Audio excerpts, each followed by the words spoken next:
On this week's episode of Devil's Trap Podcast, we're going to talk Season 5, Episode 1.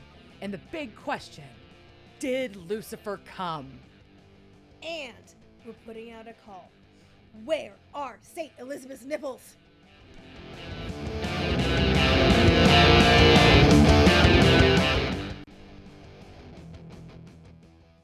Welcome to this week's episode of Devil's Trap Podcast. I'm Diana. And I'm Liz. And we're live. No, we're not live. We are not live. No. No, not at all. But we're kicking off with Season 5. Season 5 is here. And for the first time. We're in video. And it could be fucking up. I don't know. I don't care. But you also get the audio. Because, why not have both, right? Why can't we have both? What have you been up to, Diana? Not a ton. We've been just kind of relaxing and hanging out, and at the end of summer, because we did a lot of things for a couple of months, and now that we're getting towards the end of quote unquote summer, I guess, for if you use like the school calendar in your head, not that we have school children around, but yeah, no, just kind of hanging. And yeah, how about you? Going through some huge life changes, and that's always fun. Mm-hmm. Being an adult is great. I had a birthday. I turned an age. Mm-hmm. It was the thing. And getting ready to leave America.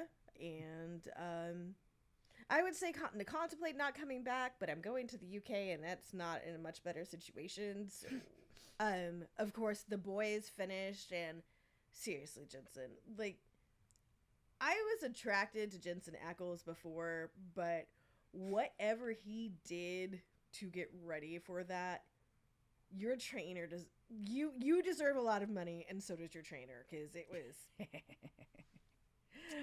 spectacular.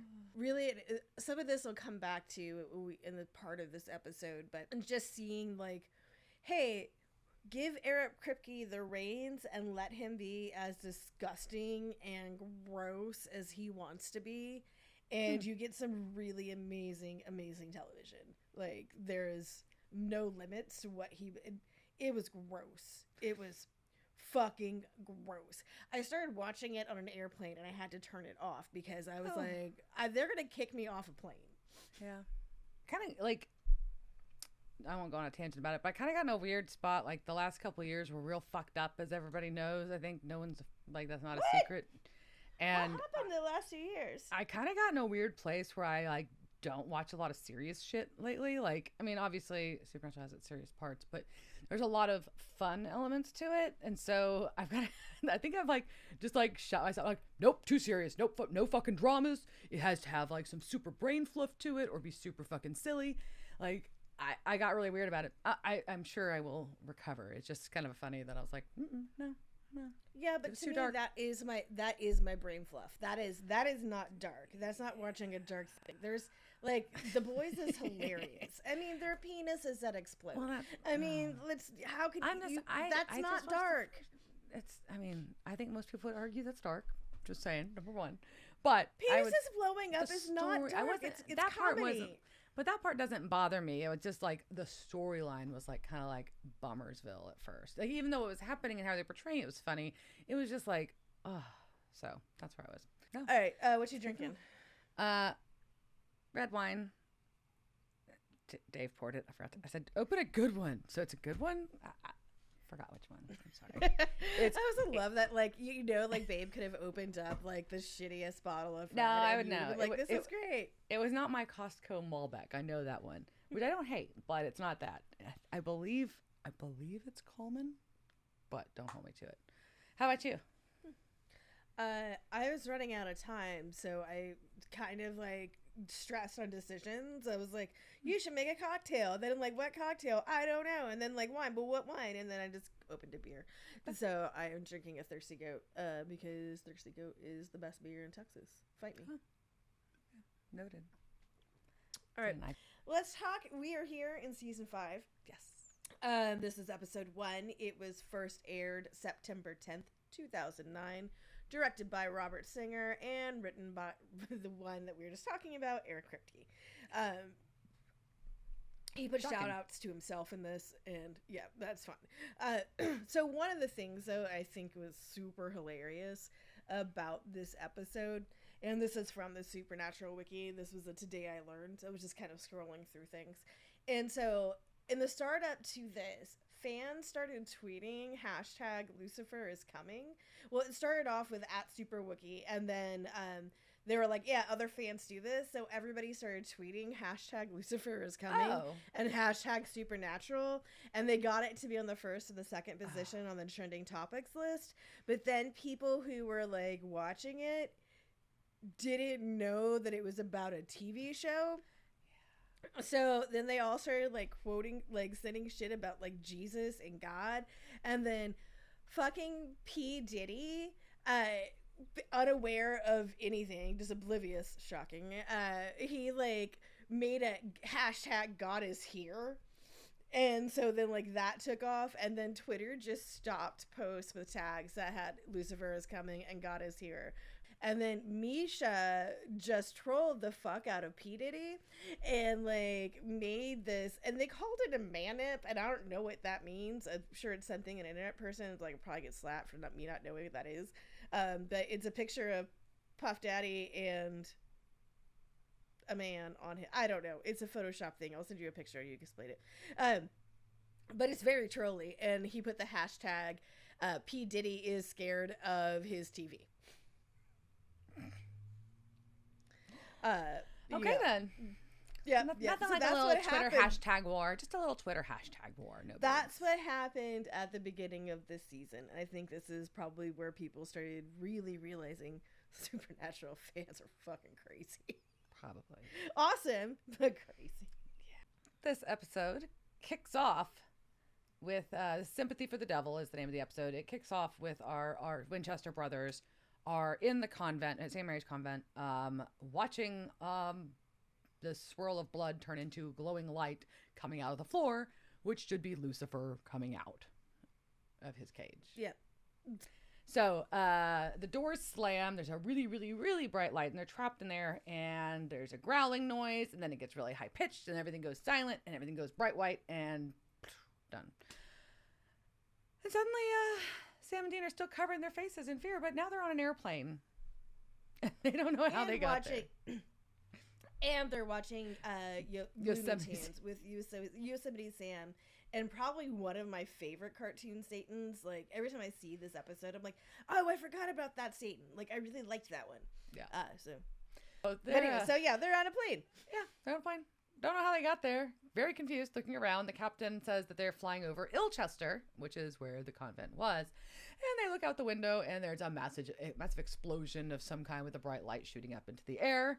And then the plane banks and shakes and is having some extreme turbulence, and the oxygen masks fall. We cut immediately from the airplane just to the brothers driving at night. And they're listening to the radio, and there keeps news on, which is odd, but it keeps talking about like how that convent was an unlikely target for terrorists, and they're trying to change the station, and all bad news all around. Talk about stuff in Galveston, North Korea, and just like nope, turn the radio no off. Idea what that feels like. No idea what it feels like to just flip a news channel, and every news channel you talk about is just something fucking terrible. Nope. Nope, so no idea. Sam decides, though, that it's time to talk.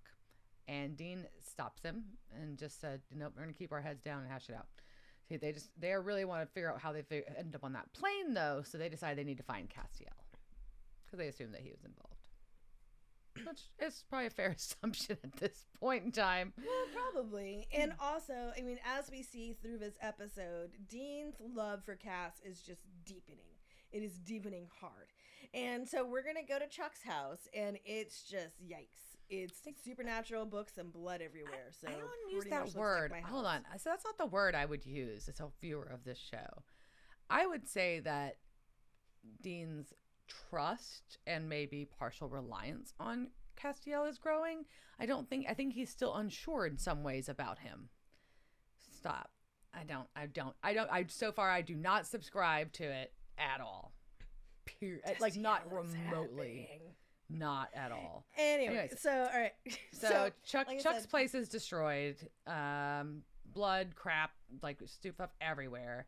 And as they're walking around, Chuck pops around the corner and hits Dean upside the head real fucking hard, which is funny. Well, he hits Sam. And, Sam.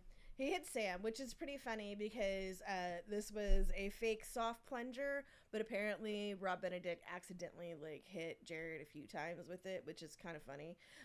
Also, at this point, as the credits are rolling through, Misha is now in the top 3, so we know like he's here all season.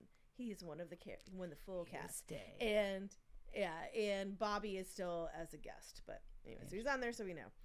So we're going to Chuck and his vision. He tells Sam that Sam went full Vader.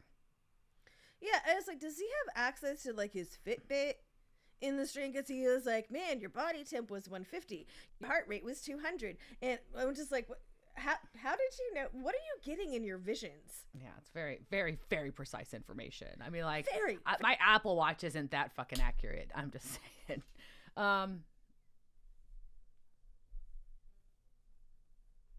It'd be close. I mean, my Apple Watch also thinks I'm doing good at doing activities when I pet my dog sitting on the sofa eating ice cream because it sees my hand moving. So I'm just saying. You're working out now. Way to go.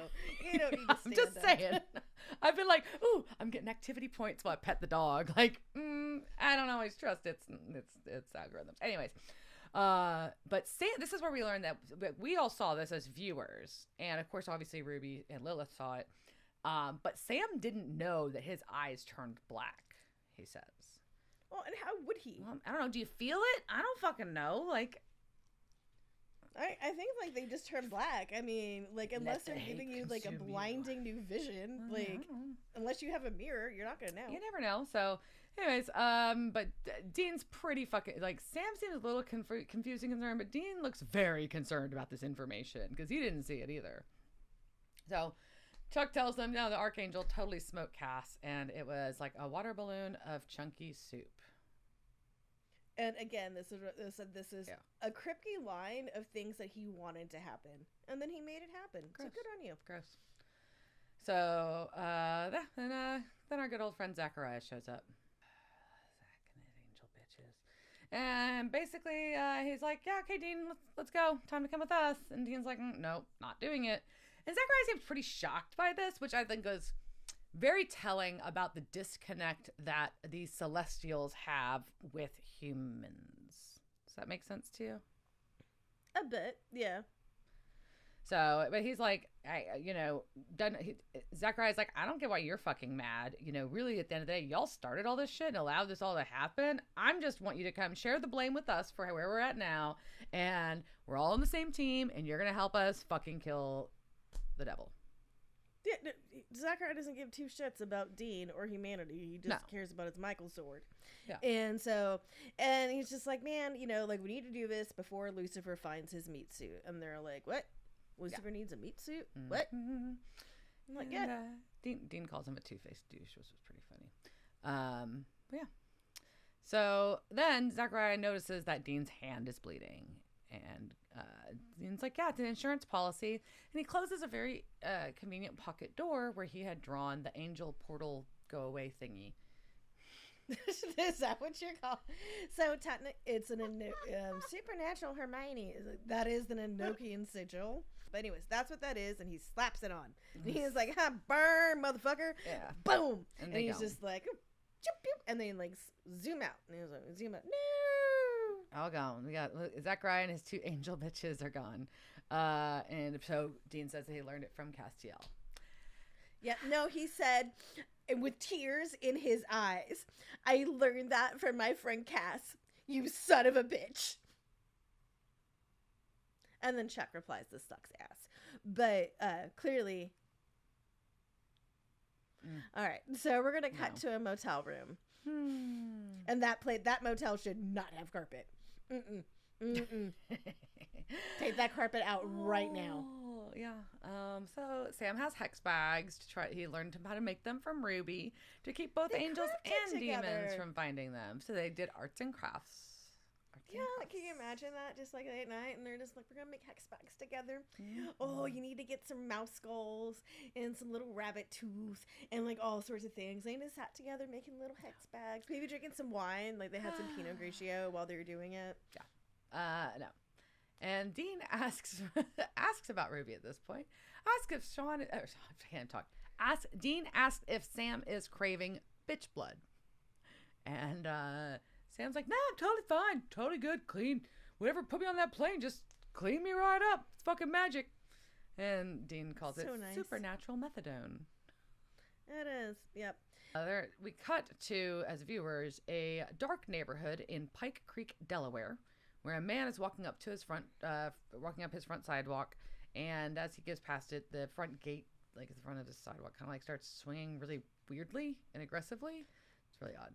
It just really looks like he's confused by wind. He's just like, I was like, I don't know. What is weather? What is Why are the leaves blowing? Why is What? this gate swinging forward? I do not understand how this wind works. We can't see it, and we'll dive later. But this is the Mark Pellegrino. So if you don't live in a closet, like you clearly know, like something is happening. And then we cut to him later at night in bed, asleep, and he wakes up, but his hands are really bloody. And then he pulls his sheets down, and his sheets are covered in blood. So he jumps up, kind of freaking out, and the blood's all gone. I was like, first I was like, oh, he's covered in blood. I've seen this Dateline. And then I'm like, oh, wait, he's not covered in blood. I've seen this Ghost Adventures. Yeah, about right. And then all of a sudden there's a woman in bed with him, and she's got blood on her face, because that's not terrifying to Well, it's like weird, like cuts. Actually, they're really cool. I like the makeup of it. But it was just like some little bit of bloody cuts on her face, not like drenched in blood. Yeah. It's not Carrie. And she tells him, we find this man's name is Nick. She tells him that he's special, chosen. Yeah, pro tip, if anybody or anything ever tells you that you're special or you're chosen, you yeet the fuck out of there. Like, unless it's Ed McMahon with the big check saying you were chosen to win the Publisher Clearinghouse, like, nothing good comes out of anybody thinking that they are special and chosen. Maybe Buffy. Okay, that's about Buffy, the Slayer. You could be a Slayer. That's it. That's the only time this is okay. Yep. And it's still distressing to have someone with blood on their face in any amount and appear in your bed, tell you that you're special and chosen, and then when you cover your face and open your eyes again, then they're gone. So we cut to another scene, and we get another new character we have not seen before, and it is a blonde woman sitting at a computer typing and speaking in a room covered with supernatural posters. Don't know what that looks. What? I mean, I don't know what she's talking about. Like a room covered with supernatural shit. What? She's speaking out loud what she is typing. And what's she typing, Diana? I think Liz knows that my reaction at this moment was probably not a positive one. It's because she's writing fucking Wincest. I mean, like, I'm gonna pop the brakes here for a minute, because this is making light of fucking incest, and that's fucking disgusting. No, it's gross. It's gross. They are making light of the people who write fanfic about the Wincest. No, not the show. Not on the show. Hilarious. Not on the show. Not the TV show. I'm saying the fact that Wincest is real, and people are writing these. This is actually being written by people. That get up. No, there's no moral high horse here. No, no. It bothers whatever. me. Yep. Okay. Yeah. It's not making light of. No. They feel it for each other. It's love. Anyways. So Wincest is happening, and her camera pops up, and oh my God, it's Chuck. Yeah, she's very surprised, excited that she's just got a video call from Chuck. But she knows him obviously as Carver Edlund, his pen name for the supernatural books that he wrote. And she's just totally fucking fangirling. And she's like, I've sent you letters and marzipan. But anyways, she's the biggest fan. Marzipan is like the grossest shit that you've made. She's the biggest fan, and she's the web mistress at morethanbrothers.net.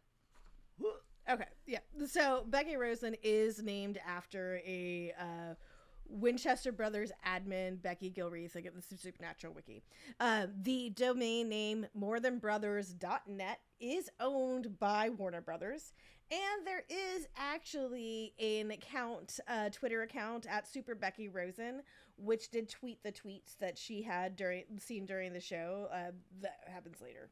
Okay, sorry, but there is like that becomes to be a thing. Sorry, spoiler. But on September 11th, 2009, the LiveJournal account Sam Licker 81 was created, and on September 12th, 2009, Becky posted her first Burning Desires fiction, which was a complete fanfic from this episode. And the identity of this Becky so far is still unknown. Ooh, we don't know who Becky Rosen is. But they made a few things. And it's a really great site. There's some nice pictures of a kitty and some wonderful language, deep love between Dean and Sam. And I was going to read some of them. I just can't. I really cannot read them out loud. I cannot. However, I also went through digging through different fanfic sites, trying to find Becky Rosen fanfic that was about Becky Rosen getting smashed, and I couldn't find any. Like, every time there's Becky Rosen, it's about Dean fucking Castiel, or Sam fucking Dean, or Sam fucking Castiel, or like Becky gets some too. Y'all, like, if you wrote a fanfic about Becky Rosen getting some, send it to me. Like, I want to know. We'll read that one out loud. She needs to get some. I don't care from who, but, give Becky Rosen some love. Anyways, I'm sure Diana really wants to get off the subject of Wincest, and so let's get back to Becky and Chuck. Weirds me out, man. All right. So Chuck says that he contacted her on purpose because this is #1 fan, and because he's being watched and he needs her help. And he's like, look, I need you to get a message to Sam and Dean. She's like, bullshit. You're just fucking with me. They're not real. He's like, nope, they're totally fucking real. She's like, I knew it. So she's all excited. She should be. Yeah. So we cut to Dean in a motel watching the news, and they're saying, how do you explain an earthquake, a hurricane, and multiple tornadoes at the same time all around the globe? And 2021. they were ahead of their time. Yeah, Chuck was a fucking prophet. We didn't know it was going to be this way. Thanks. Thanks. Sam is sitting at the table, and there's a knock at the door, and who is it but fangirl Becky? So she's real into Sam. Yeah, she's very excited to see him and to touch his firm chest. Yeah. He's so firm. And he does look really worm. He looks very firm. Yeah. I can see it, yep. And she tells Dean that he's not what she expected. But she knows all about them, and she's even written about them, but that Mr. Edlund told her where they were because she's got a message because he's being watched. And that she also told them about her fanfic. Yeah. That was not a good move, Becky, but whatever. So she delivers Chuck's vision. Yeah.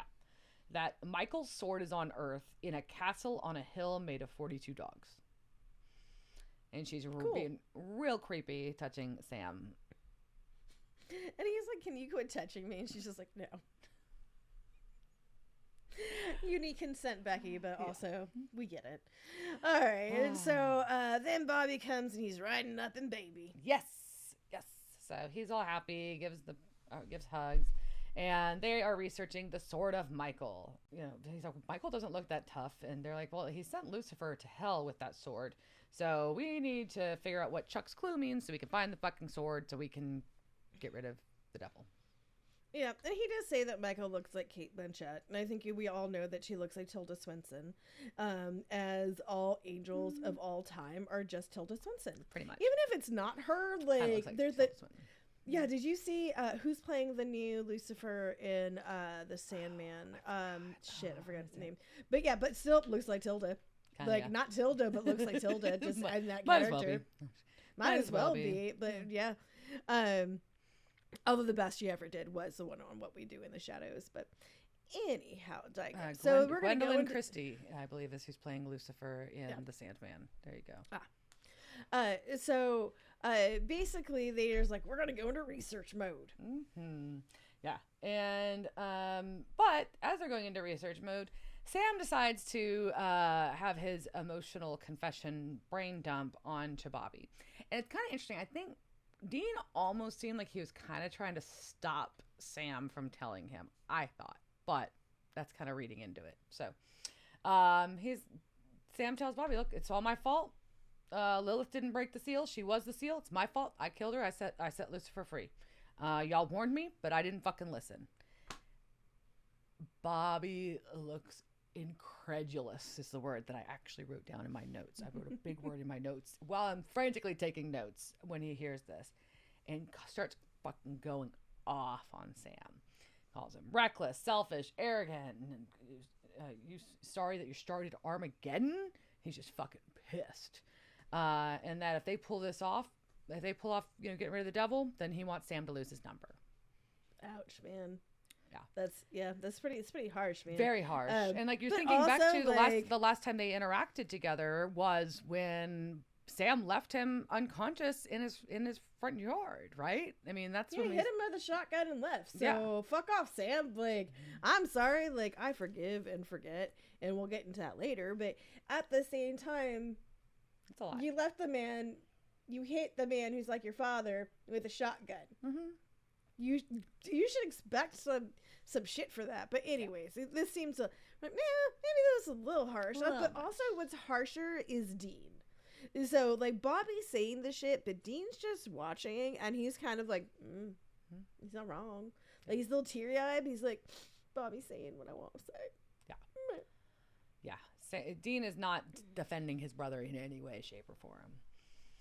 So Sam's like, maybe I'll just go read by myself at the library at the church nearby. Yeah, I wouldn't want to stay there either. I'd be like, and this room is now very uncomfortable. Mm-hmm. I'm going to leave. Because what are you going to do? Sit there and like look at books of the person who just like told you like to lose his number.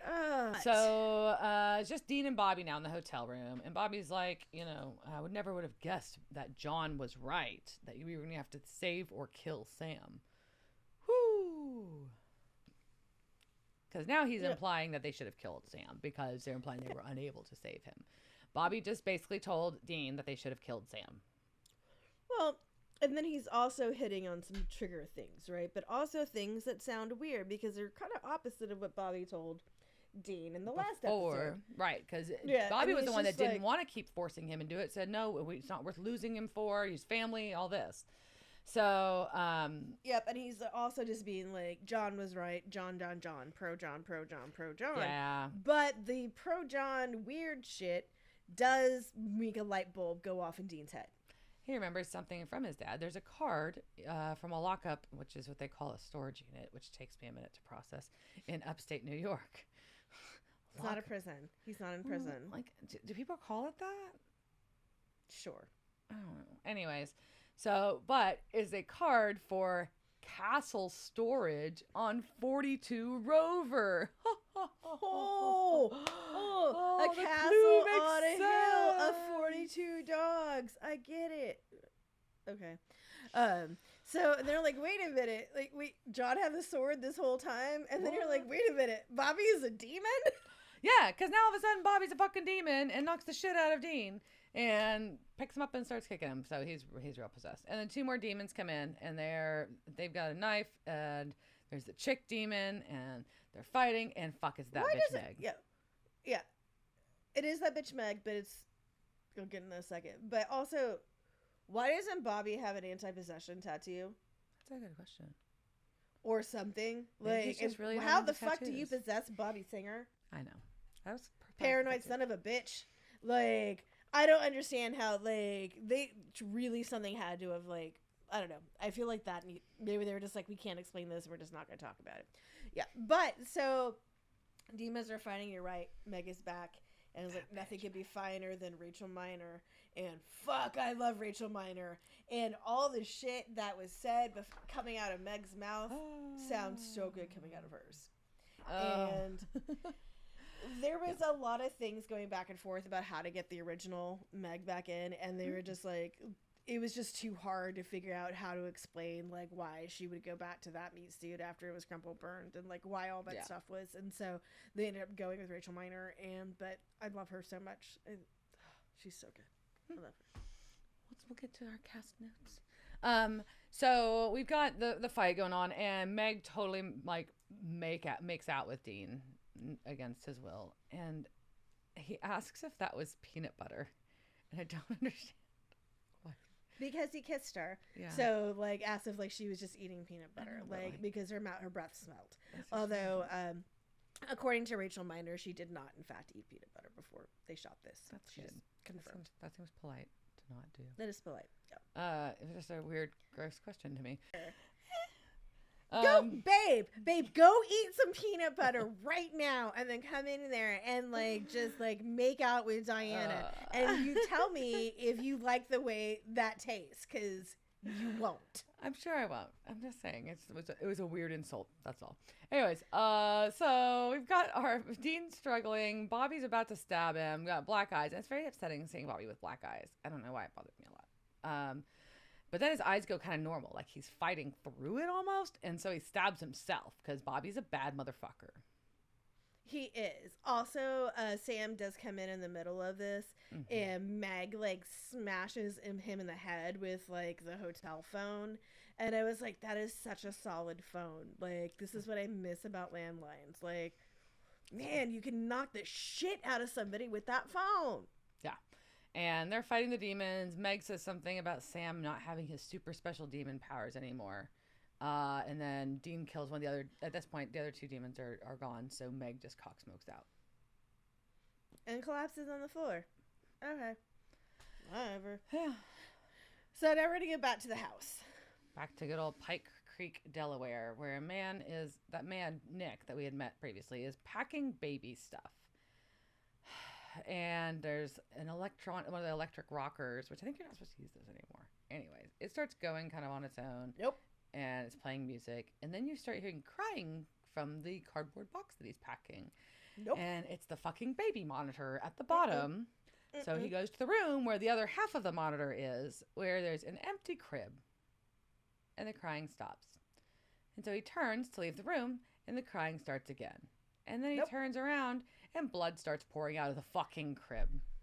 Well, that's fine. Which is funny. I'm like your reaction. You're like, the little swing moving, the fucking crying, fuck all that. But the blood, you're like, meh, whatever. Just a crib drenched in blood. No, my reaction was, a baby doesn't have that much blood. Oh. That seems like maybe. I don't know. It seems like an excessive amount of blood for a little baby.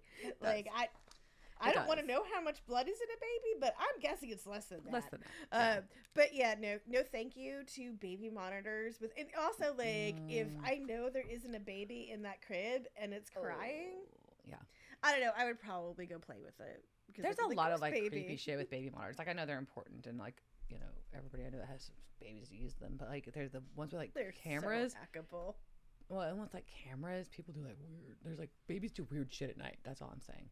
Anyways, I just thought you meant like people who are watching you through your video. Well, that's creepy as fuck too. I mean, I prefer not to be spied on, but anyways, so yeah, I thought that was really fucking dark. And then the man's kneeling and crying, and then when he looks up again, the blood's gone, because this poor motherfucker. That's all I know. Yeah, and the crib is like so nicely made. It's like the little turn on there, and this little like matching little teddy bear. Like, oh, like somebody is staging this house to sell. That is what is happening. And now, like, we'll learn later, but the real estate on this is probably going to be hard. Maybe not. Actually, you probably at this day and age probably make a lot of money in it. All right. So now we're going to the hospital. At the hospital, because Bobby stabbed himself, and so they have to rush him to the ER. Sam and Dean are told to stay for questions, but they're like, nope, we need to go find the goddamn sword, because now the demons know where the fucking sword is if it's in Dad's storage. So they go weapon up in trunk. Hey, Trunk. Team Trunk. How's it going? You look so good. You have little weapons in you. Been a while. Yep. And so they get up to castle storage, and you know, they are going in, and there's, you know, devil's trap on the ground, and salt, and bodies.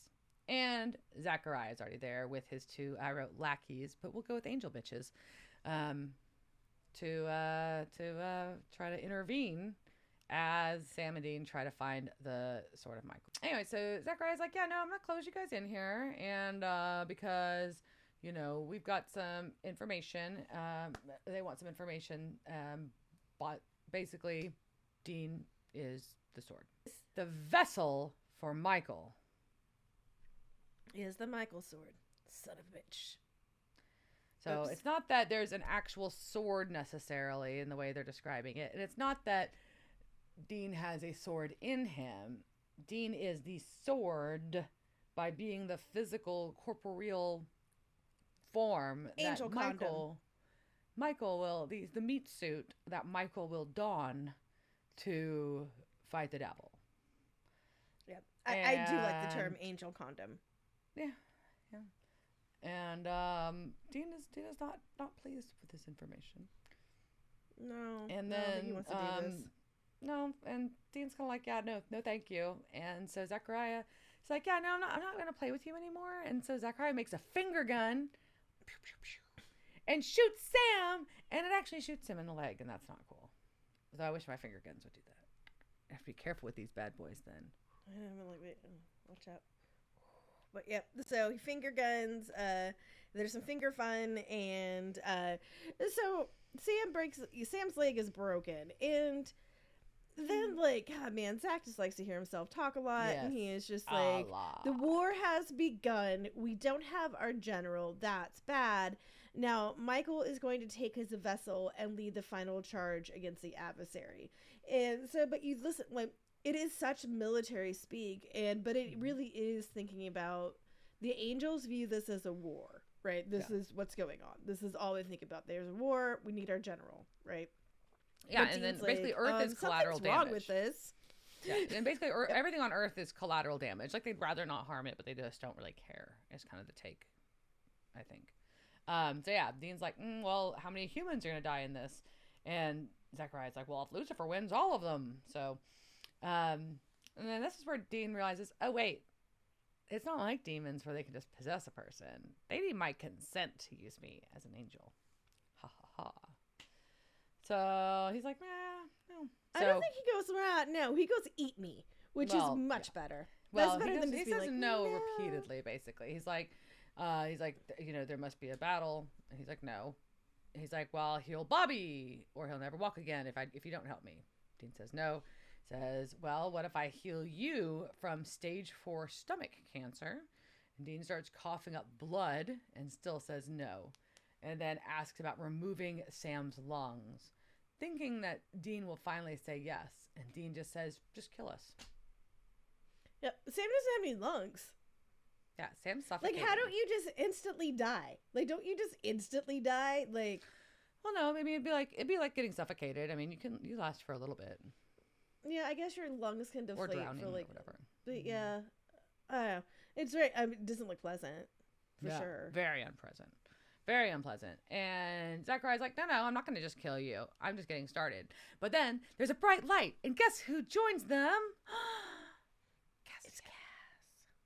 Yeah. And he has a fancy dagger and kills the 2 angel bitches, aka lackeys. Zachariah was surprised to see him. He doesn't know how Castiel is alive. And Castiel's like, yeah, you don't know. And guess what? Angels didn't put the brothers on an airplane either. So Zachariah's like, well, that's not possible, and kind of freaked out. So the implication that we're getting is basically that somebody else was involved in intervening to bring back Castiel and to put the brothers on the plane to save them from the Lucifer explosion / dance club party at the convent. And that it was God. Yes. That is the implication, is God's around. That God is not just around, but intervening, actively intervening. Yep. So and Zach's like, no, and he flaps away. Castiel tells Sam and Dean that Lucifer is circling his vessel, and these hex bags won't be enough. So he puts his hands on their chest, and there's a jolt. And apparently he was putting Enochian sigils in their on their chests that would hide them from every type of angel and demon. And Dean's like, oh, did you just brand us? He's like, no, I just carved it in your ribs. I'm like, wow, they just took body modification to the next fucking level. Yep. I'm sure, I've seen this on an episode of Botched. And Sam tries to ask, hey, Castiel, how are you back? And there's just a whoosh, and he disappears. So we're back. We're back to good old Nick in Delaware, who's sleeping. And then wakes up to see the woman that was in bed with him previously, when one vision, is now standing in the room. And he calls her Sarah. And she says, I'm not your wife. I'm an angel, Lucifer. Oh. And he's like, sure. And he's also like, why are you wearing a white nightgown like all the women in this fucking show? Do you just like did wardrobe just have a sale on like white nightgowns? Like, why the fuck are you all wearing these fucking nightgowns? Like, I have one like cotton loose like old lady nightgown, but it's still even just got like, it's like tank one, and it's short. And how I just wear it in often summer do you occasionally. sleep in it? Oh, never. It's just for like Once every 3 years. You're like, oh, I'm gonna get out of my bath and this is gonna be so pleasant. But it's just like, in reality, it's like lounge around the house on a Sunday I fall evening asleep before I go to in bed. like whatever the fuck I like fall asleep in. It's quite the commitment. The man says, "Could you do me a favor there, Satan, and remind me to stop drinking before I go to bed?" That was funny. But she's like, "Look, I'm here because you're special. You're a vessel and powerful, and I need to take control of your mind and body, and it's going to be unpleasant for you." And he's like, "Well, Nope. I think I want to wake up now. This is not fun." She's like, "Look, this is your choice." And she's like, she's like, "Look, I'm misunderstood. I loved God too much, and he punished me like God punished you." What? Because God stood idly by while a man broke in and butchered your family. So God is either sadistic or doesn't care. Ooh. No, or God likes true crime. I mean, that's the other option. Like, he just wanted, like, he was tired of Dateline episodes. Lucifer is, basically saying that I am Lucifer. I'm not Satan. All this stuff is here. So we're going to go on a journey about Lucifer, but not really. Sort of. Kind of. So we're going to lore. Lore. The topic for today's lore, it started when I started researching Lucifer. So, and bottom line, there are a lot of different names for Satan. Lucifer Morningstar, like if you've watched, I don't know, Lucifer or Sabrina, or most of those things actually kind of have more of the gist of the idea of what Lucifer Morningstar is. But while I was looking up just to kind of see like, the difference between like where this idea of Lucifer being a fallen angel came from, then I started reading about the Luciferians. And I think because I saw that word and saying it out loud was just really funny for me at the moment. So say it out loud, right? Luciferians. Yeah, you're picturing a satanic Bob Marley, aren't you? Fuck like, yeah, I am. Yeah, I mean, so I'm just like picturing people like worshiping the devil while smoking a big old spliff and maybe listening to some good reggae. But so started looking at them, and so the Luciferians, the definition for them according to the Luciferian I knew I was gonna fuck up that word. Apocrypha. Whatever the book, whatever the name of your organization is, and there is a Texas shout out to them. We briefly talked about these guys when we were talking about the Haunting of Spring, Texas, because they were opening a thing there, and then everybody got all pissed, whatever. So they have like a really good website with a lot of information about Luciferianism and what it is. But so according to them, it is the ideological, philosophical, and magical attainment of knowledge and inner power via the left-hand path. So I'm like, oh yeah, I love left-hand path, like magic. This sounds awesome. But then I hit on something because I go onto lore hole tangents sometimes, and I read the following. Now bear with me, this is a paragraph, but you can focus, I promise. Stop looking at your phone. Just focus for a minute. I know. I'm talking to the listeners out there. Okay, who've I was already like, gone I'm to the not. phone, so just, I'm not. So, all right. In the 13th century, a group of people called Luciferians attracted papal attention for devil worship. And this time, there can be little doubt that this is exactly what was going on. The Pope sent Konrad of Marburg, a gentleman described as a sadistic fanatic who had been spiritual director of St. Elizabeth of Thuringia and had delighted in beating and humiliate her in order to squash the heresy taking place there. So it goes on and on and on and on. And so at the end of this, it goes, at least half a dozen contemporary sources give details of the Luciferians, and confessions by those accused were not made under torture. So naturally, like any logical person does, I really had to go into a deep dive to find out if there really were Luciferians in Germany in the 13th century. And that led to basically a week of rabbit holing and dozens of pages of notes, me reading shit in German. My German is not that great anymore, so lots of Google Translate in German and all sorts of things. And really this ends up being the story of how what the fuck happened in the 13th century caused millenniums of problems that are still going on. So buckle up, bitches. All right, so we're going to the high medieval times. And I would say, you know, get into a time machine, but this is a supernatural podcast, so Cass can just boop us in the forehead. And okay, so we're back. Boop. All right, we're in the 13th century, aka the medieval ages, right? And, you know, we're bumping to Gregorian chants. They're all the rage. I don't know how to sing Gregorian chants, but, you know, I think it involves harmonies and going,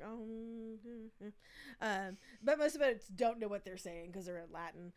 Velvet's a thing, so we're finally getting into nice, soft things. Ooh, yeah. All right, so what else is going on? So we've got Gothic architecture, buttresses galore. Monks. There was a fuck ton of monks and friars, and there is a difference between those two, but I just don't care. And anyhow, both the Franciscan and Dominican orders were founded during this time, and they were basically like the vegan CrossFit influences of their time. So to be a good like friar or monk, you had to be like you had to be poor, you had to pursue poverty. You had to pursue learning, and then you had to go tell everybody about how poor you are and how much shit you learned, and then make sure that they all listen to you. So, yeah, they are great. Also in the Crusades. So this is the time where we got to be kind of the end of the Crusades, and where people figured out, you know what? Like, we don't have to just do these Holy Land Crusades. Although the Children's Crusade does happen now. That's the fun one where, you know, all the children died. Or got sex trafficked. Yeah. But the popes at this time also just realized, well, I mean, they're heretics in the Holy Land. They're heretics here. They got land and shit. We shouldn't have heretics. So I need military. So basically, the church just started building militaries, and you know, those fun times are happening because what else was was papal power. You see, in 1215, Pope Innocent III, misnomer, had a council meetup, and he issued a lot of... innocent. I feel like if you name yourself Innocent, that's a red flag. Just saying. Well, yeah, and he's the third one, and I'm sure there's some Catholic bullshit behind that, but whatever.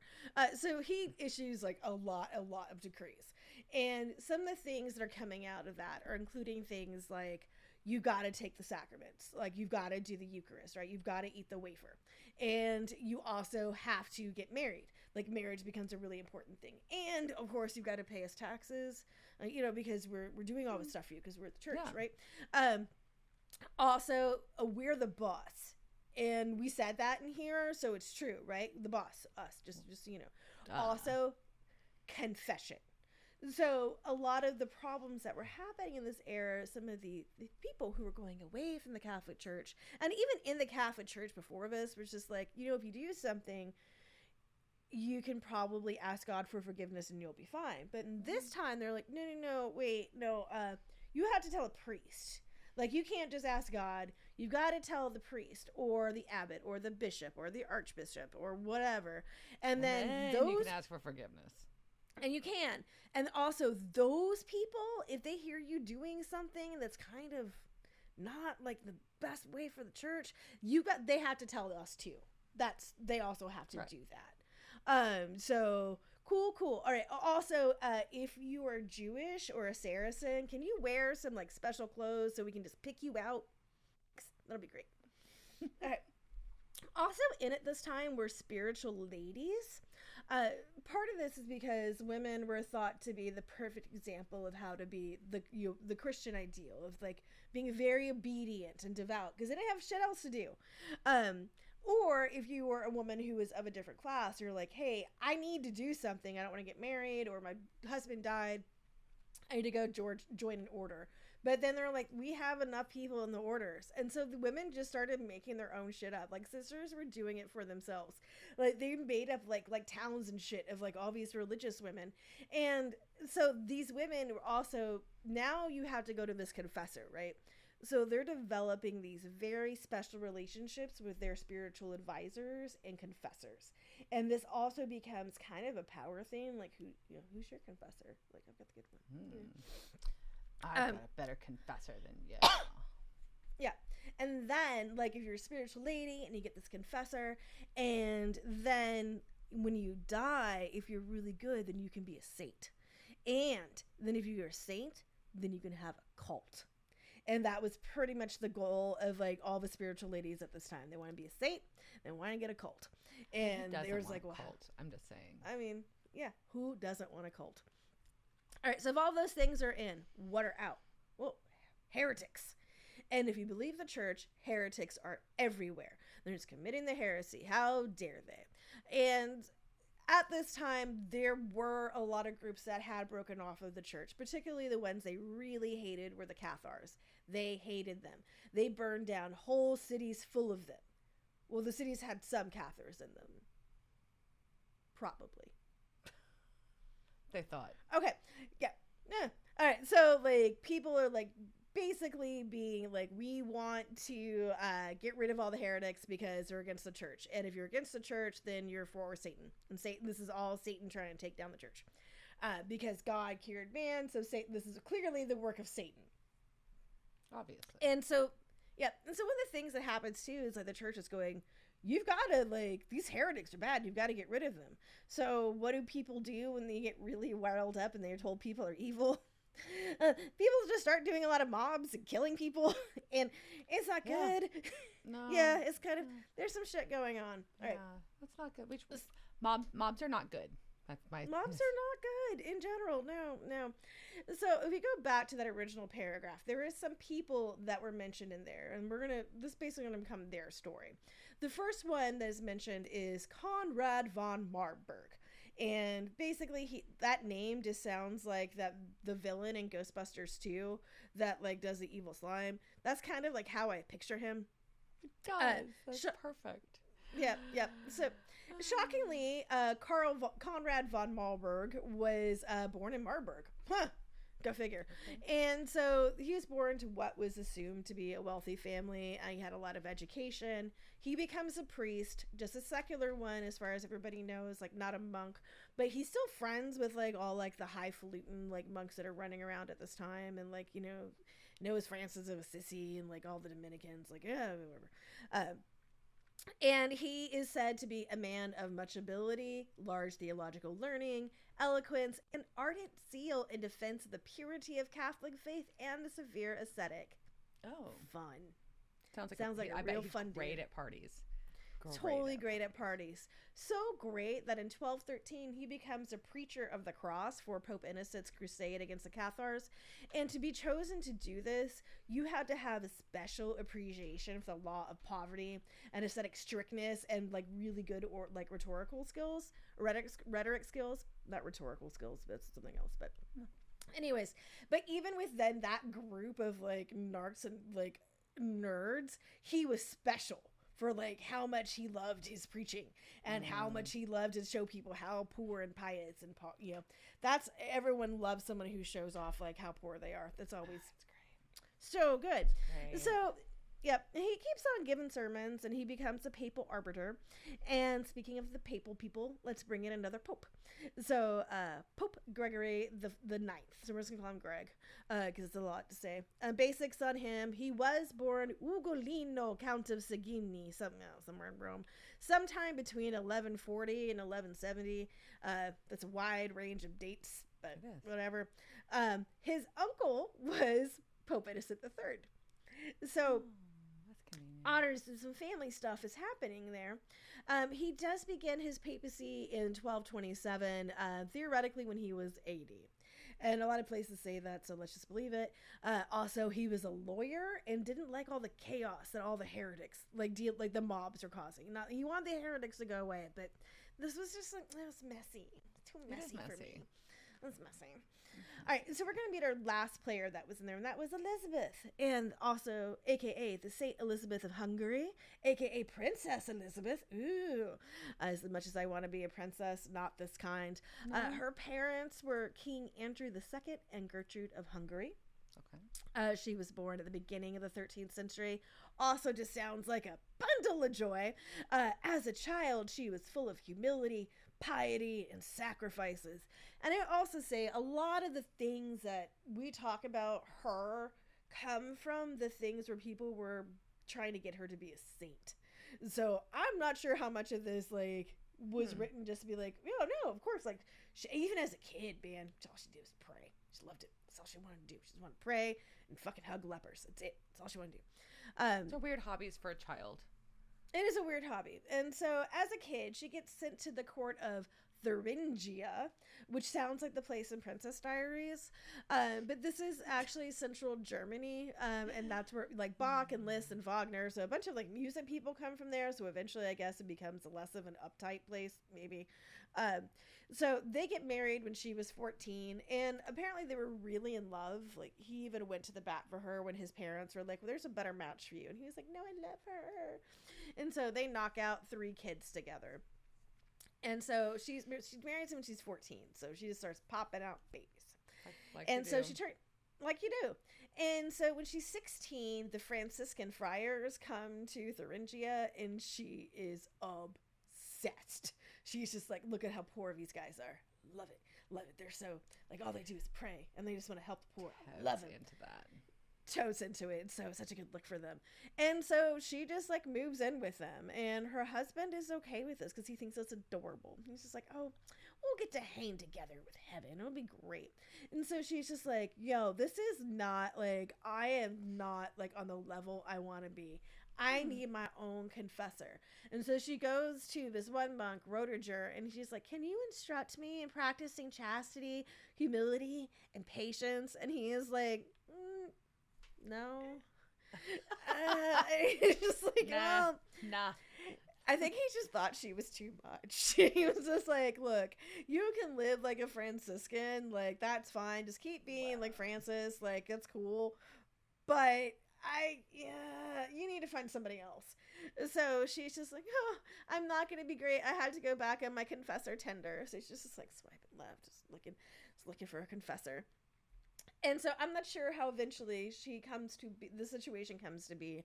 There is some situations that Pope Greg introduced Elizabeth to Konrad. Others that he met Ludwig, her husband, while he was crusading. But no matter, they two find each other, and a fantastic toxic relationship begins. And Konrad becomes her confessor. Oh. And so there was a lot of back and forth about his treatment of her, like whether or not it was abusive, because she literally asked for it. Like, literally, it's like, I want to be like so pious, I want to be obedient, but he's a dick.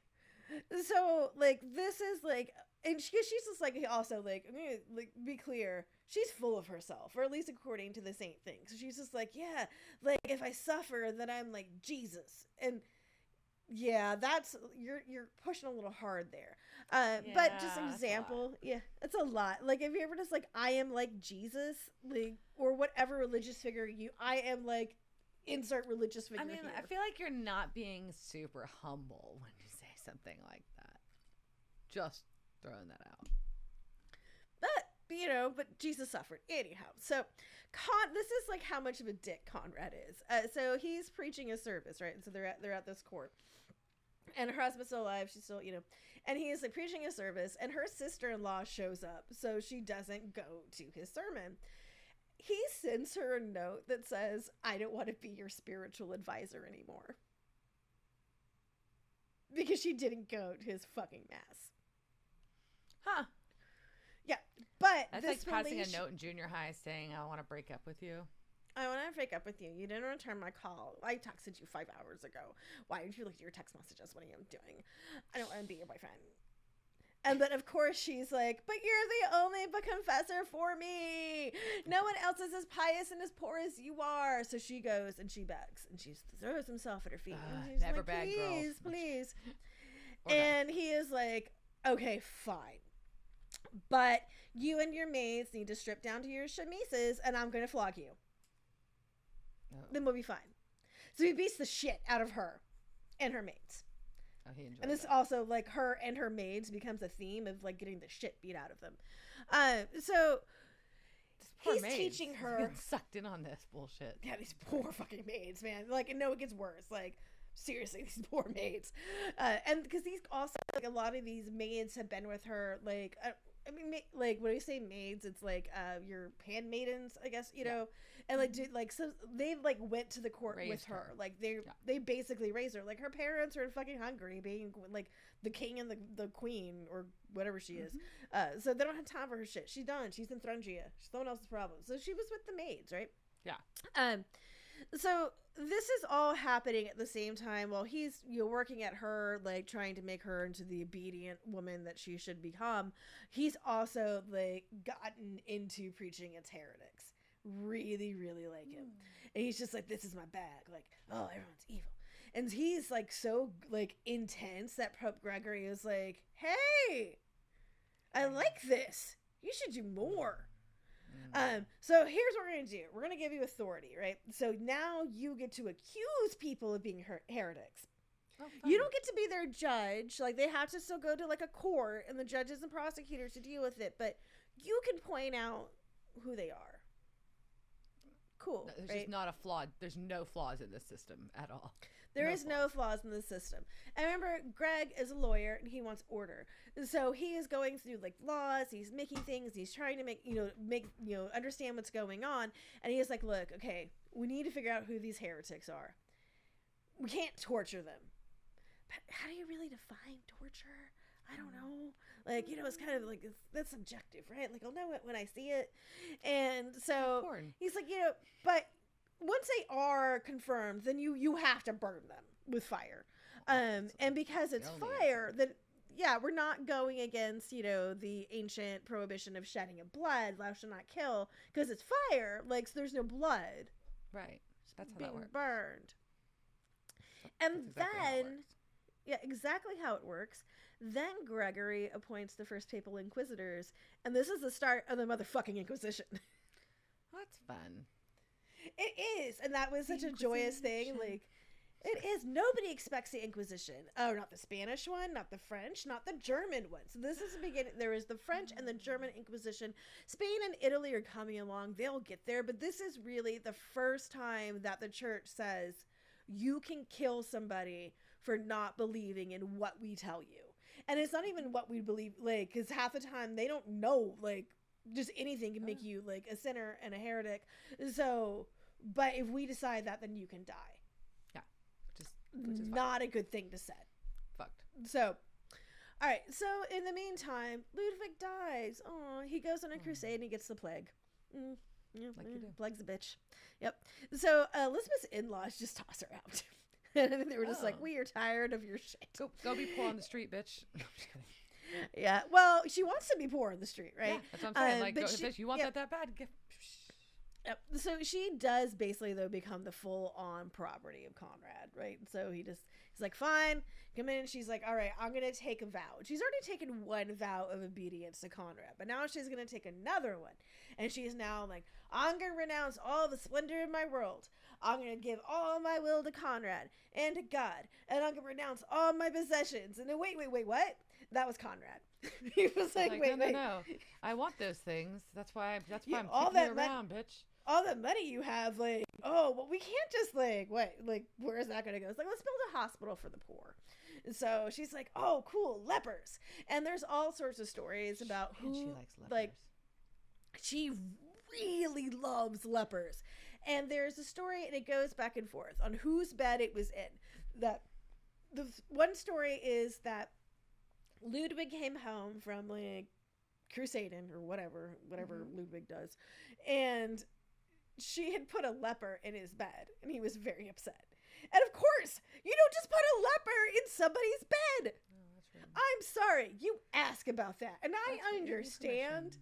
Yeah, like, look, man, be charitable, like, care for the sick, but don't put a fucking leper in my bed, like, with their body parts falling out without asking me. Like, I have a question. So, I mean, I feel like, and I don't want to be insensitive because I do know that leprosy does still exist. Obviously, there's colonies and people that have this. They don't really go to colonies anymore, although there are still leper colonies that exist. Yes, There's a few of them. They're very few. They're down to go on. I will not go into so what like, I know but about I feel like colonies. leprosy is kind of in the same category of like quicksand in my childhood concerns of things that I have not encountered nearly as much as I thought I would. Like, I'm just saying, like, I didn't think I'd encounter a lot, but like, there's like, you know, it's like, what? Oh shit, like leprosy's really fucking scary. You really got to avoid that shit. Oh fuck, how do you get out of quicksand? Like, it's kind of in that category in my head for some reason. I don't know why, but I feel like it's not something like in our modern world we encounter a lot. That's do you but know you how felt to I get feel out like of it's like quicksand? well, you don't fight against it. You have to get like somebody to pull you out slowly. It's the whole thing. Okay. But I'm just like, but you know what I mean? Like things as a kid that you like thought that you were like really concerned that we were gonna be encountering a lot more in life. That is not one of the things I thought I was going to encounter. Well, not a lot more. Like I really didn't think there'd be that much quicksand in my future. But I was like, well, shit, I gotta know about this. And then like I've never seen quicksand in my life. But like, well, someday that may come in handy. It might, I guess.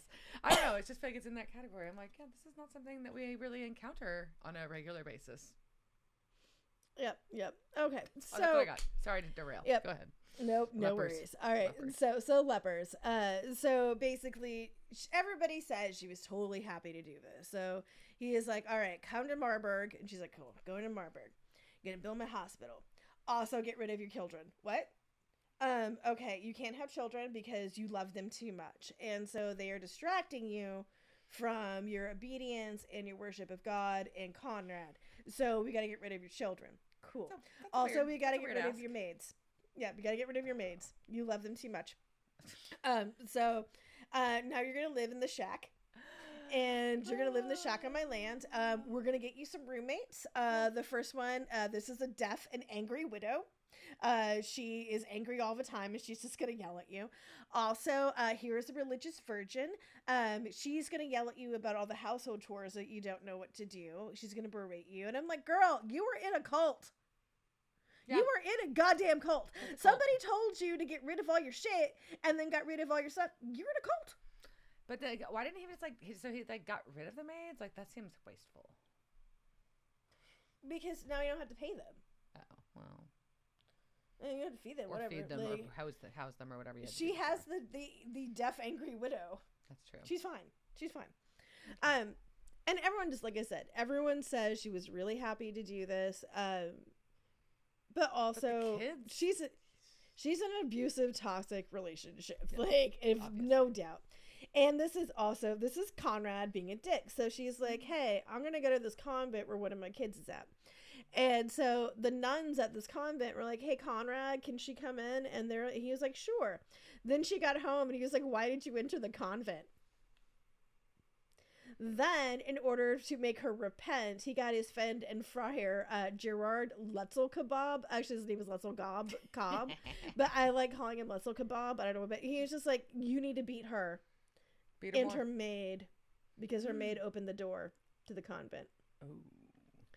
So got a very long rod, beat the shit out of them, and like basically for weeks, like you could still like see all the like where they were like beaten with this rod. Yep, pretty shitty Konrad. Konrad, you're a dick. All right, so remember, this is the guy who is looking for heretics. So this is how he's treating the person who he's like in charge of her spiritual guidance.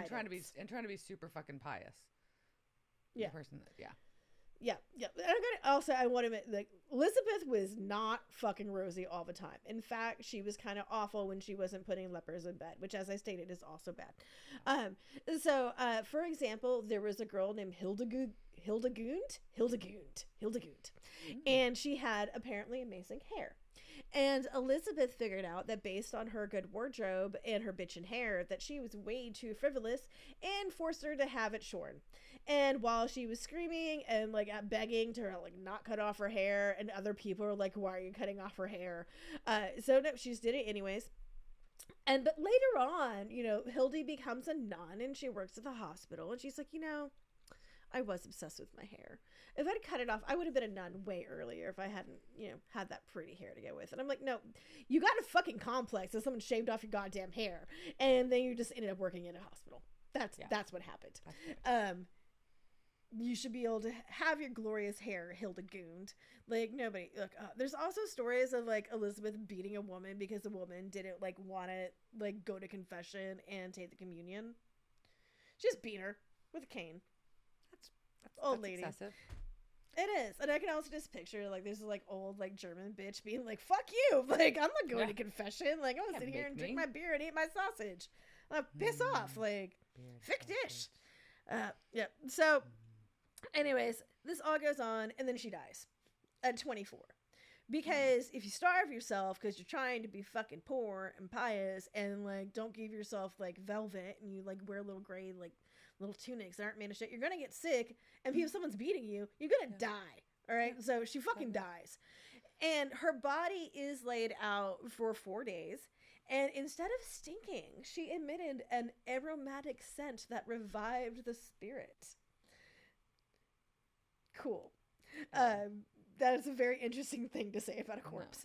But then people, so they cut off pieces of her tunic, her hair, her nails, her ears, and her nipples.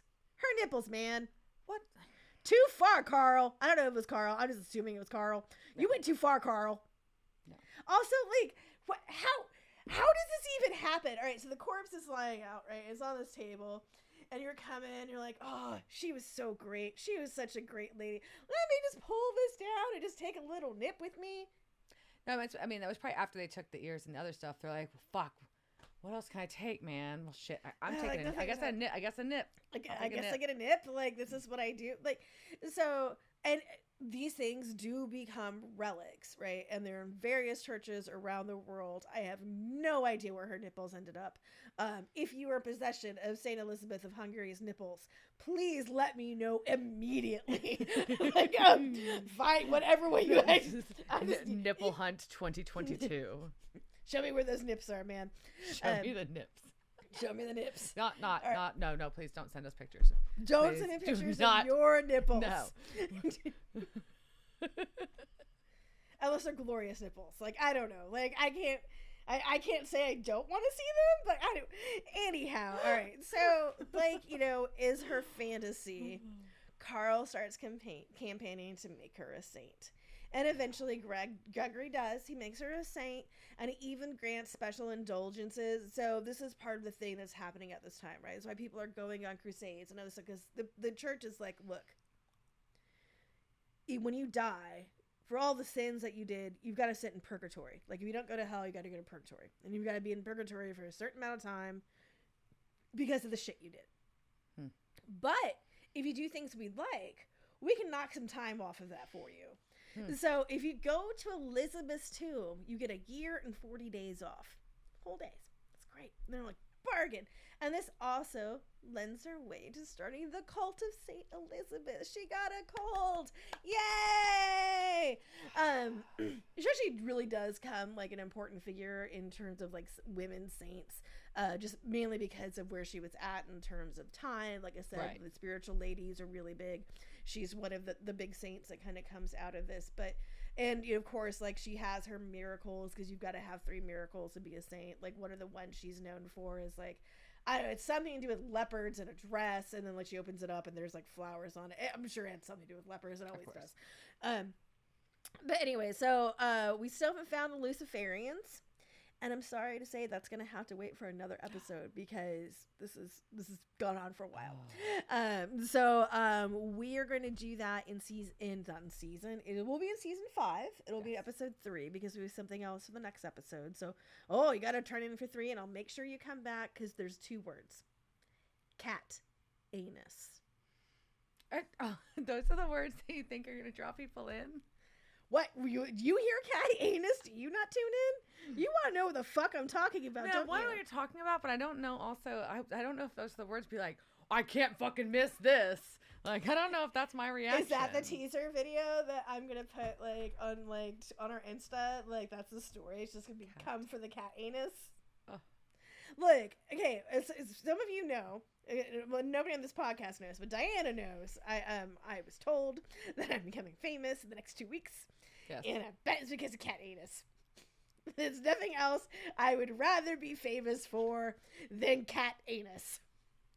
My words. All right. So, let's have Cass is gonna boop us back from the high Middle Ages. We're gonna put her velvet away. All right. So we're in Delaware. Yeah. We're in Delaware. We're in Delaware. In Nick's Nick's bedroom. talking. Yeah, he's talking to the chick in the white dress. We pieced together that his dead wife Sarah, who is currently a apparition of Lucifer, is talking to him about how they need to hold God accountable, and while Lucifer can't bring his family back, she, Sarah / Lucifer, can help him get justice. She says, I don't lie. And that's the next best thing. Is it? She said, I don't lie. I know I don't need to. I just need you to say yes. And he kind of does like a little flashback to all the creepy shit that's been happening over the last, well, to us, or on there, like the episode, but I guess for him, like last day or so, the gate, the confusing wind. The wind. The confusing wind. And says yes. So now we know that this tells us, while our brothers don't know this and Bobby or no one else knows, we as viewers now know that Lucifer has found his vessel. Correct? His vessel, his meat suit, his angel condom. Yeah. So, interesting side note. Does that mean that he has to give permission because Lucifer is technically an angel? Yes. Okay. Anyway. And Bobby is at the hospital yelling at the doctors and nurses, being crotchety. Sam and Dean are there, and they're like, okay, well, it sounds like Bobby's going to be okay because he's being a dick. But Dean's like, what are we going to have to do next? And he's like, look, it's bad. I mean, we're kind of getting screwed. Whoever wins this, it's the battle between heaven and hell. We're fucked, basically. I think he actually used the word boned, but whatever. They did use the word boned, yes. Heaven or hell, we're boned. Ugh. And Dean starts pontificating, though. What if we win? Meaning, like, it's not the fucking screw the angels, the demons, and the apocalypse. We're, it's our fucking planet. Maybe we should just fight for ourselves. And we kill Lucifer. Team. Kill Lucifer. Go humans. Go kill Lucifer. Maybe Michael. And Bobby's like, how the fuck are you gonna do that? Well, she says, how genius, but basically, he was saying, how the fuck are we gonna do that? And Dean's like, I don't know, but I've got a GED and a give him hell attitude, and I'll figure it out. Okay, I got gumption. Bobby calls him 9 kinds of crazy at this point, which is fair. So Sam and Dean are leaving, but Bobby stops Sam at this point, and he tells Sam that he was awake, meaning like in his head, I guess he could hear while he was possessed, and so he knows what he said as a demon to Sam about like losing his number and all that, and that he says it was the demon talking, and that he's not cutting him out ever. Which is such a sweet, like, oh man, like, I want a family person to say that to me. It's so nice. To say. Look at family that love each other and say things and deal with emotions. So cute. Yes. Anyway, so Sam thanks him, and then they go outside, and he's talking to Dean. He's like, hey, maybe we go after the cult. And Dean's like, I didn't actually mean any of this shit I just told Bobby. I was just saying that for him to keep him fucking motivated. There's a snowball's chance of hell of us fucking surviving this or being successful in this. And we know this. So, whatevs. Yep. And then Sam just pokes that bear. Yeah. And he's like, you know better, Sam. Like, and Dean says, look, I tried, but I can't keep pretending that everything's going to be all right. You chose demons over me, and I'm your brother. And Sam's like, look, I'd do anything to take it back. I know I fucked up. And Dean's like, yeah, I know, but I depend on you, and you let me down. I can't forgive and forget. There's nothing you can do. I don't think we can be what we were. I can't trust you. And there's a tear.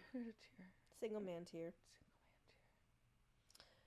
And that's the episode. Yep. And It ends like that. Dean gets in the car and Sam's just standing in the parking lot awkward. Like, oh, what do? Do I go back in the hospital room? I fucking hate the hospital room. Oh, shit. I guess, I don't know. And my brother's a little bitch. My brother can't talk about his feelings, and now he's having a meltdown, and now we're going to have problems. Anyways, so yeah, it was pretty upsetting. Before we talk about the episode, I want to hit our cast notes. We got our casting call of some people in this episode. I know you've mentioned a couple in passing, so I'll give us a little background on them. So we have Nick, aka Lucifer, is played by Mark Pellegrino. Been on a gazillion TV shows. Obviously, because I don't live under a rock and the internet exists, and I'm following a TV show called Supernatural, even though I'm only this far in. I do know that Mark Pellegrino is a beloved actor on the show. I know that much. He's going to be around for a while. I don't know much more than that, but I know that. He was Agent Johnson in National Treasure and one of the Treehorn thugs in The Big Lebowski. There's your... Oh, fun, that callback. Fun trivia. Sarah is played by Bellamy Young, who I fucking adore. She's been in a gazillion TV shows. She was Dr. Miller on Scrubs. She was an ongoing character on Scandal, which I didn't watch. I just know it's a big deal. Oh, and then Melanie, was it Millie Grant? I don't know, Scandal. Anyways, she had a role in the. She was Mellie Grant. That's where I know her from. I was watching it. It was like, and it was one of those things because when you see somebody who gets really big afterwards, and she's not much older. She plays an older character. And so I didn't I guess I don't know. I don't know why, she seemed older, just 10 years. Whatever. Yeah. Okay, that makes sense. She had a small role in the Wrinkle in Time movie, and then what I loved her on, she played Jessica Whitley in The Prodigal Son, which was a couple season series on Fox that I freaking loved. It was a really good, psychological thriller. So, with that a great cast, actually, if you need to go back and watch something, that's a good one. And then, of course, we had, as you mentioned, Rachel Miner playing Meg. She was a character, Dawn Margot on Sons of Anarchy. She was Danny in Californication and just a lot of other television shows in general. And is there anything specific from her? Because I kind of noted a few things, but I didn't. You said you No, I just love her as Meg. I seriously love her as, she is my favorite Meg of ever. And spoiler alert, we will see more. Duh, she cock-smoked out. So, I mean... So, and then we have Becky was played by Emily Perkins, who's been a few television appearances here and there. Not quite the resume of some of our others. Not a knock, just observational. She was the punk receptionist in Juno, by the way. She was in the Ginger Snap movies. It's a series of campy horror movies. And then she was Beverly Marsh in the original It. Ew, Becca. I love you some Becky Rosen. Again, send me some fanfic of Becky Rosen getting smashed. I feel better. I would feel better about that. I would feel better about that. I'm just saying. But I will also take your Wincest fanfic. Diana would love to see some fan art.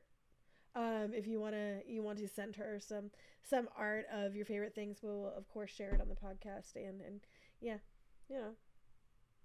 what? What's that face for? Anyhow, all right. I will be judgy on that. I will be judgy on that. All right. So anything else on this? I guess quick wrap on it. Yeah. I mean, look, it was a I think it was there was a lot of things that needed to be addressed in this episode coming out of the season finale into this. I think they've done a good build up. Really, this whole episode was just laying groundwork. Right? I mean, that's really all it was. We were laying groundwork for Lucifer to exist. We were laying groundwork for Dean to reject the angel's offer. We were laying groundwork for the tension with Sam and Dean, and for Bobby being in this weird familial situation. Right? It was really a groundwork episode. It doesn't make it not enjoyable, and doesn't mean things weren't happening. It was just a groundwork one, in my opinion. Yeah, and I think also the first episode of the season. I mean, they put in, we've got Cass, we've got Lucifer, we have Meg, we have Becky. Yeah. And we have Bobby. So, I mean, and then Zach, and then Angel Bitches, and then Demon Bitches. And, so there are a lot of moving pieces that came through this episode, really, which is pretty interesting. So I think that shows, like, no lies. This is I think this is up there. This is one of my favorite seasons of Supernatural. So we're going to have a lot of fun this season coming up. We're going to have lots of opportunity for good things. It's going to be a good time. So start grooving to your Gregorian chants and I don't know. I don't know where to go with this. Cheers, jerk. Cheers, bitch.